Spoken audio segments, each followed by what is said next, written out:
Hey you folks, Quill18 here, and welcome to another episode of Let's Play Hearts of Iron 4 Kaiserreich mod, and we are the Kingdom of Canada. We became the Kingdom, I believe, when we abolished the Parliament, basically, and let King Eddie over here take over the reins fully and completely. Oh yeah, work in progress over here. We don't know what this is going to be yet. But yeah, at some point we're going to have to fiddle with this. I'm still thinking the first thing we'll do is boost our stability once we feel very comfortable about political power. Because the last thing we want to do is go negative and then have that all be wasted and spoiled here. Obviously, we have no manpower in the tank either, although we can get our manpower fairly easily with mandatory enrollment into the Cadet Corps. That's going to make a big difference, and of course at some point we can change our recruitment laws as well. But I think for now we're fine. We still, you know, we're not looking to fight a war quite yet. Oh, hello, high popularity. Fantastic. Because we actually had gone to low popularity for a while, but we went from low to high, gaining considerably more daily political power per day. Very nice. So King Eddie's got a little bit, popularity's there. We still have the Anglo-French tension and some liberal dissent, although I think some of that will go away at some point, and we're working to found the CBC, which will give us a chunk of political power, and then I'll feel very comfortable.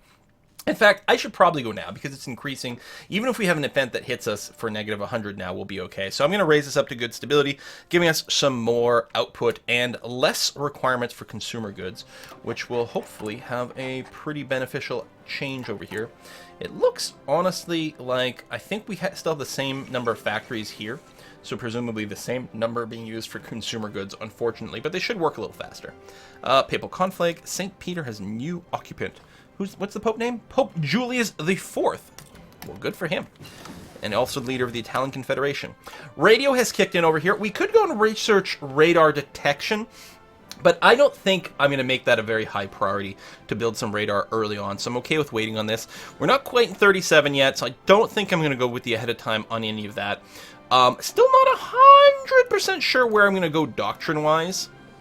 So for now, I'm just going to go ahead and level up some stuff that I know we want. That's all done. We don't need paratroopers right now.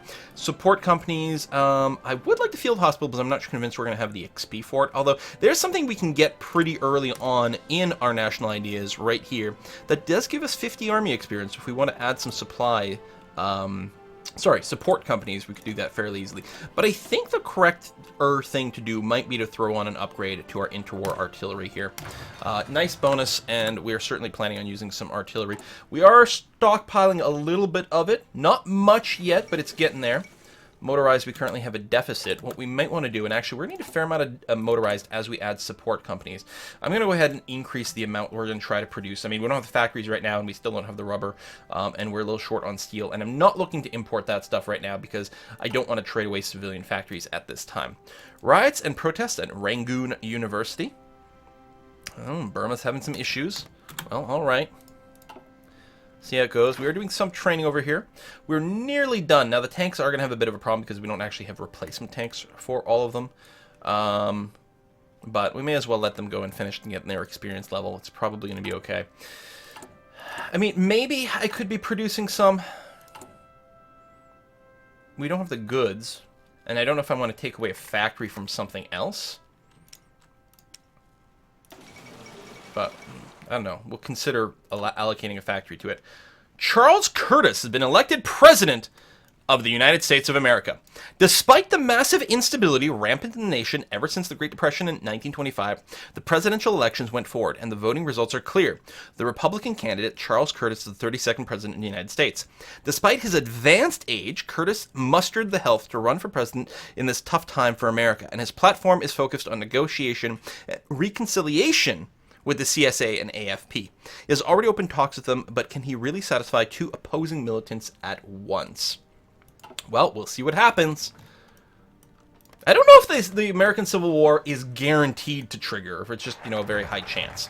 Found the CBC has just finished. Excellent. More national spirit, which is okay. Less foreign subversive activities, it's okay. And then the flat political power is fine. Most importantly, we can now go ahead and unlock the National Research Council. Decreased research time and an extra research slot. Just absolutely fan-frickin-tastic. Now, I think a lot of the countries have really powerful national ideas now. So it's not like ours is necessarily that much stronger. Looks like they get to pick a president Man, I should try playing as the US at some point. See how that goes. So he went here, passed the economic relief. So he's going to try to get rid of the Great Depression. Compromise with Reed. Interesting.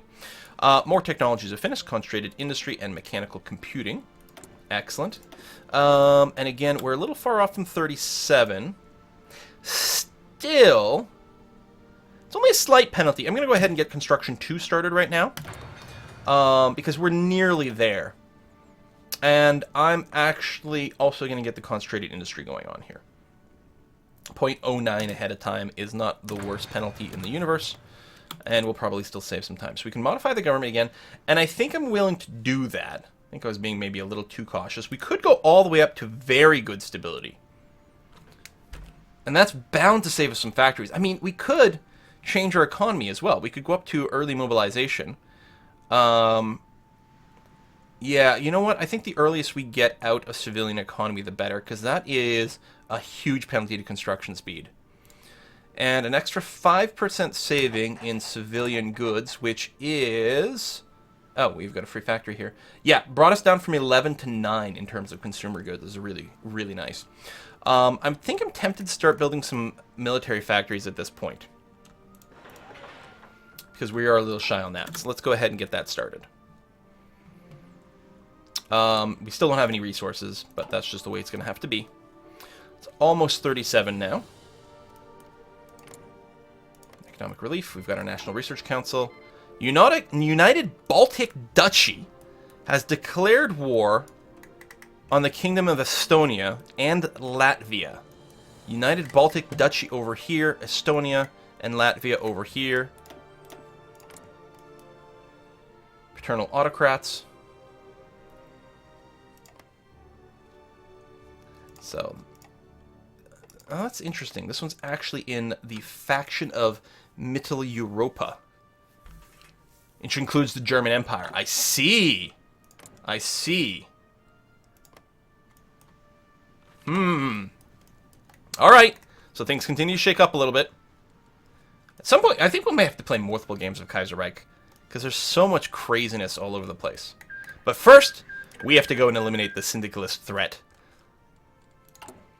And I mean, that's the problem. The syndicalist is what happens when you let the people make their own decision. This is why the only way to properly run a country is to have a king, a single ruler, dictate everything. Like a person who dictates things. It's clearly the only acceptable way to combat this crazy socialist threat. Obviously. Here's the CBC over here. Excellent stuff. Oil's at 70%. National Research Council is done. So,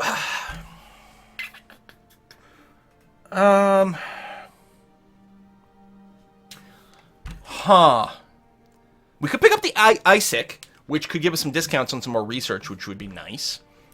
There's something he said about, I don't know what the Field Marshal event will be, and for all we know, it's something that's really important to get as early as possible. More research discounts is obviously very, very nice. And starting to work down on the infrastructure and getting some of those resources. On the other hand, we can start researching some of these defense schemes. And I kind of want to I want to unlock defense scheme number 2 right away. The reason I want to do that is because it's going to open up political decisions to the U.S. I don't know when their civil war is going to start, but I want to be in a good position. I don't think there's got an automatic bypass for it, does it? Sorry, you can probably hear the jingling of the ice in my glass. My apologies there. Or, you know, maybe not. Maybe it'll just make you thirsty. I don't see anything about a bypass. So, yeah, there we go. I think I like it. Oh, and we need to start more research. It is officially 37 now. That's 38, and we were going to hold off on the radar. So let me go ahead and get the improved machine tools. Although, I don't know how much the production efficiency is that critical at this time, to be honest. It's fine. I'm sure there's something that's working its way towards there. Yeah, actually, we're getting quite close to the cap. That's going to be okay. Okay, it is starting, folks. The American Union State have declared war on the United States, and the American Union States declared war on the combined syndicates of America. The U.S. is breaking apart slightly. So you can see New England over here as an isolated pocket of the United States. The syndicates of America, we obviously cannot allow them to stand and take root in North America. That would be awful and unacceptable. The American Union states are kind of interesting because they are paternal autocrats, the same as we are. So there's an option for maybe some sort of relationship between ourselves. But of course, there's our good friends, the U.S. as well. I don't know exactly where we're going to go in terms of this, but we've got a few decisions to make. The Civil War has erupted in the United States, tearing apart the last shreds of unity in the Union. This presents, probably, us with an opportunity to seize the strategically important Panama Canal for ourselves. There is very little that the U.S. government can do to stop us at this point. Yeah, we are absolutely going to go ahead and seize the Panama Canal. With America in turmoil, Canada seized the Panama Canal to ensure that it stays open for travel. Canada has promised to keep the canal open to all traffic and respect America's claim to it. So we're going to become the owner and controller of the canal. In addition, the status of Alaska. With America falling apart, Alaska has become a dagger against our western flank. We should move to occupy the state now before it can be militarized by a hostile power. Yes, let us seize Alaska. Thump. Okay, do a little pause here. Oh, the combined syndicates have declared war. So the Kingdom of Canada, our name just got embiggened slightly because we do have Alaska over here. I thought I was paused. Apparently not. I don't know. The occupation of New England. The outbreak of civil war has left the New England region lightly defended and vulnerable to occupation by the filthy syndicalists. If we strike first, we could close a weak point on our eastern flank and strengthen our position against an invasion from the hostile American power. All but abandoned by the government, we anticipate our New England cousins will welcome our intervention. Yes, we will in fact seize New England. Okay, let's pause here. That just gives us a claim. But Panama is actually ours, Kingdom of Canada over here. So what I'm going to do is, not the RCMP, but over here, I'm going to take, maybe just one of these is going to be okay. Probably just one's going to be fine. New theater. And I'm going to go ahead and, oops, I did that wrong. You are going to make a new army, then put you in a new theater. Then I'm going to give you a garrison job for the Panama Canal. So you're going to work your way down there via the sea, almost certainly, and keep that guarded. That's going to be swell. Meanwhile, the rest of our this garrison group, which is currently hanging out along the border here, which is probably fine. Who's actually getting attritioned? Oh, going through the Rockies. Yeah, all right. That's probably kind of legit. We're going to do some of that. Yeah, I'm worried about the syndicates over here. So, occupying New England's going to be good. So let's unpause and see what happens here. Now, we do technically maybe have a claim, but... Okay, news of the Second American Civil War. To uneducated foreigners, it might seem like the crisis in the United States happened out of nowhere, but experts agree that this was a civil war years in the making. Ever since the collapse of the New York Stock Exchange in 1925, the economy of the United States has been in constant downturn. Now the United States has devolved into a three-way civil war between the loyalists of the old government, the syndicalist combined syndicates of America, and the conservative and xenophobic American Union state. There have already been reports of arriving volunteers from Europe to fight for a faction of their liking. The Second American Civil War might just be the first of many battlefields between the great powers of the world in this tough time for humanity. A troublesome development. So the defense scheme number one was bypassed over here. This one was resolved automatically for us. It was bypassed. I don't know if we get the speed boost.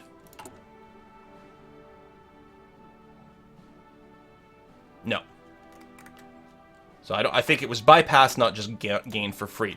But it means we could, after finishing defense scheme number 2, we could go and build some of these. So we can get a bunch of forts as an option. We can also make a treaty with the Pacific States once they get founded, because they're not there. Oh, no, they are there. Hello! The Pacific States over here have broken off as well. That's the California Bear, right? So yeah, we've got a couple of options there. We can make a treaty with them. Which I think will, and we can ally, and they might join, yeah, the invitation joined the Entente, so they could join our faction. Or we could claim this territory and make some aggressive moves in that direction. Oh, okay, there we go. I was going to say, there's the New England border push. So, okay, we've got to stop the training at this point. And we're going to have to decide an order for what we're going to do here. I think what I'm going to do is this. We're going to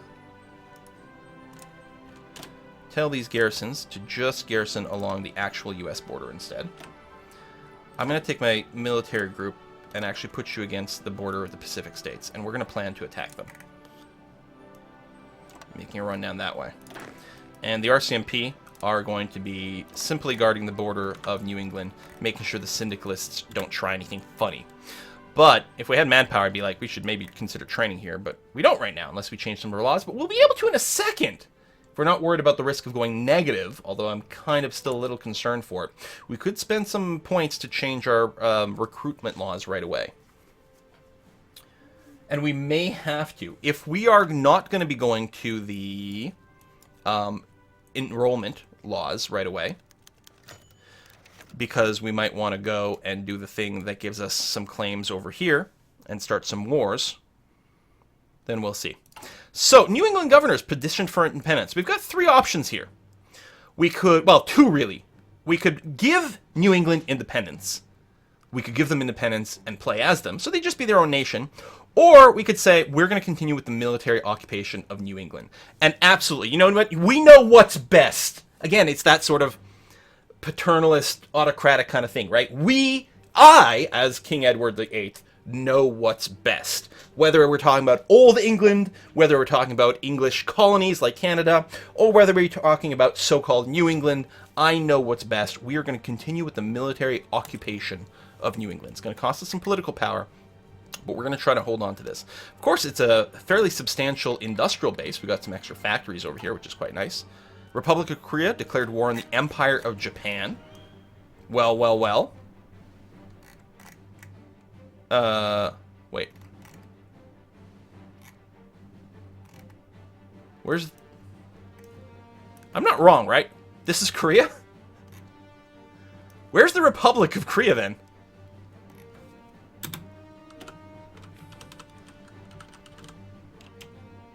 Or did they just change their name?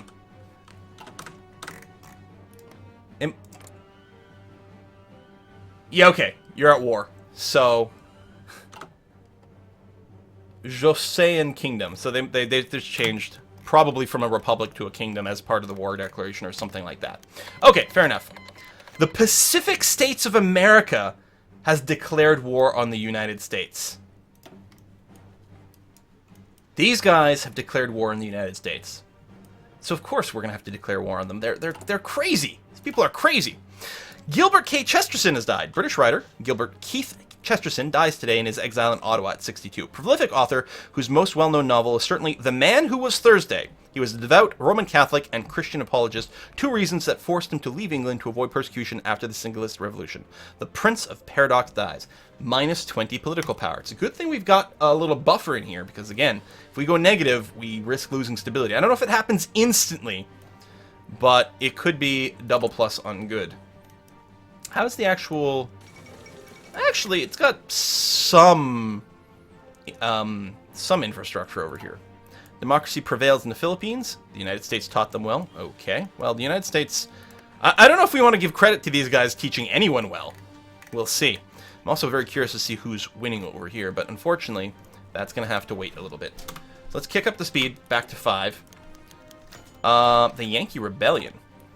We decided to continue with the military occupation instead of giving the New Englanders independence as they requested, feeling like we backstabbed them and betrayed them. Many throughout the region have risen up against us, claiming that they will throw our rule off like they did in 1776. Blasted Yankees lose political power. We weren't betraying you! And we can decide to make them independent. Or, we weren't betraying you and play as New England. So again, we've got a second option to make them independent. So we're going to say, nope. It's okay, we got the RCMP out there. Construction 2 is done. We may grab the resource extraction later once we actually get more resources from our national ideas. So for now, I think that's going to go ahead and wait. I think we're going to go superior firepower. Let's just go ahead and get started. I think that's the right way to go. Done and done. Now, the RCMP is really not an attacking group, but what I'm going to do is I will at least, like, make some sort of plan for an attack. Like, some sort of head down towards Philadelphia or something like that. Meanwhile, you guys are finally getting to the border. Excellent. Interwar artillery is done. We're not going to go for the anti-tank or anti-air tech right now. We probably should do some research here on tanks.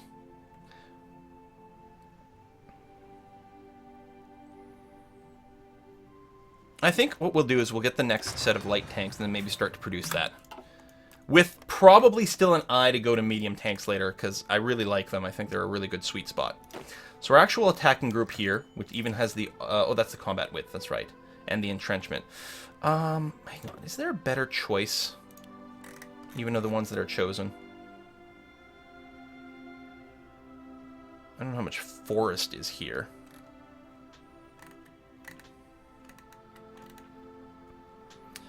Panzer leader. I mean, we do have a couple of tank cores, but more planning speed. Oh, it's just fine. Just use the level 5 guide. It's going to be okay. Actions of the Yankee resistance. The resistance of the New England population against our occupation forces continues. Once again, terrorist groups operating within New England have staged a number of attacks aimed on crippling our infrastructure. They're probably dumping tea into the harbor. Our industrial output and the morale of our forces. Saboteurs bomb a number of important factories, lose political power, and the civilian factories get damaged. Or we get take a hit to our transport infrastructure, or stage hit-and-run raids against our troops. Can you go negative manpower? So either way, we lose the same political power. I'm going to hit this button. I don't know if we're going to go negative. No, it just goes to 0. So actually, that was a really good option. Sweet. See? There are advantages to not having manpower all the time. Yeah, you'll be ready to go as soon as the war gets declared. This is really rough terrain with all these mountains, but we can make it. We can make it work. I actually might want the RCMP units over there because I don't think cavalry has much problems over the mountains, but it's fine. Low manpower. Fate of New England. After the major offensive by the Yankee rebels against our rule, 3 solutions have come into being for how to handle New England. The first option is to give them to the federal government and let them handle them. The other option is to give it to Huey Long and his band in New Orleans. Finally, a number are suggesting we offer them full and equal rights as Canadians. Last one may take some time to call them tempers. So yes, give it to the USA. Give it to the, I was going to say the Aussies, but no, American United States. New Englanders are now Canadians. Boom. Get some political power back. There we go. So the New England question is going to be resolved. The fall of Washington. Oh, the syndicalists have taken it. Syndicate militias have advanced towards and captured the symbolic capital of the United States, Washington, D.C. They stormed the Capitol building and met strong resistance, but eventually they broke through, and the flag of the combined syndicates of America now flies over the U.S. Capitol. Rumors are that the syndicate militias have been rounding up all political representatives they can find in the city to give them trial. Though unconfirmed sources claim that important governmental figures have been evacuated during the battle with their current whereabouts unknown. We might want to intervene now. The situation is urgent beyond measure. The end of American democracy. Surprising news have arrived from the United States of America today. President Herbert Hoover, whose administration has proven to be incapable of stabilizing, well, it's not the president anymore, but has invited General Douglas MacArthur to take the reins of the country with a junta of military men and corporate representatives. We did write him a letter before, so this may have influenced things. President MacArthur is a strong proponent of an iron fist rule and opposes both syndicalism and American pacifism. Large-scale crackdowns on the enemies of America have already been reported. So we've got a military junta now in the United States. American Civil War. We must support the USA in their war against the CSA. We can send them volunteers and equipment. We can send only equipment, or we should not get involved. We may have plans with the United States specifically, but for now, the CSA do represent our opponents. So we'll say this. Again, I don't think the negative manpower makes a difference, so they will take some of our equipment, but that'll be okay. Defense scheme number 2 is done. So we're going to reclaim the Oregon territory, and then we'll threaten the Pacific states, is what we're going to do. United States... Oh, and the Pacific States of America have signed a white peace, so they're now no longer at war. We do have some political power. We could modify, and you know what? I think we're going to have to go and change conscription. We could go right Oh, we can't go here. It's locked because we're not currently at war. I think there's still going to be the discount. If we go limited conscription first, I think it'll then still only be 100 to go to this one. So let's go ahead with limited conscription. It's going to give us an extra 1% of our base population as recruitable men, and hopefully, depending on the modifiers, that will actually give us some. It might not be enough. Oh my, I don't think I've seen this before. The last time I played the Kaiserreich mod was way back right after PDXCon. It was months ago, but they were reintegrated. So my only option is to recognize Atlanta. And because of our government type, we can't actually support the USA. We can't support the CSA, not that we would want to. Obviously, we have to intervene in the American Civil War, right? So it's going to be us and the South. MacArthur, you know what? It turns out we wrote him a letter. It turns out we think he's a maniac. So we've changed our mind about supporting anything of the sort. I think if we intervene, we'll also get involved against the CSA.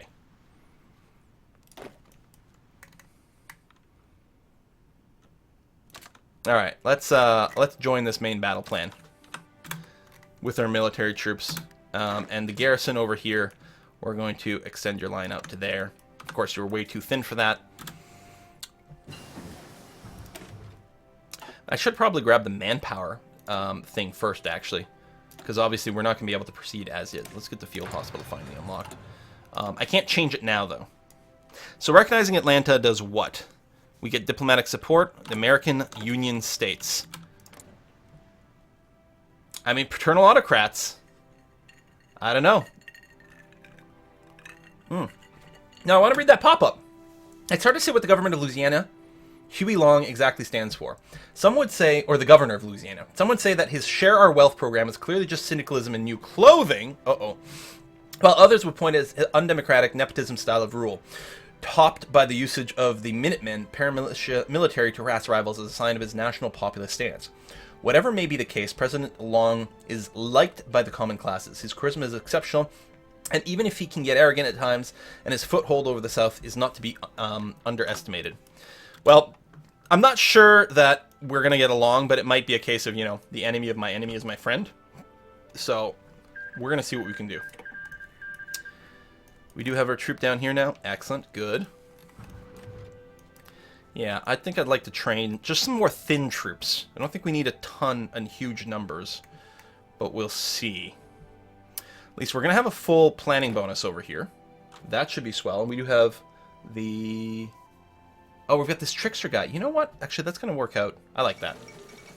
Second International. The first Syndicalist International, held in Paris, dealt with the spreading of the ideology overseas, supporting syndicalist movements and strengthening the ties between existing syndicalist nations. And thanks to the gathering success, the Second International has been called to be held in London.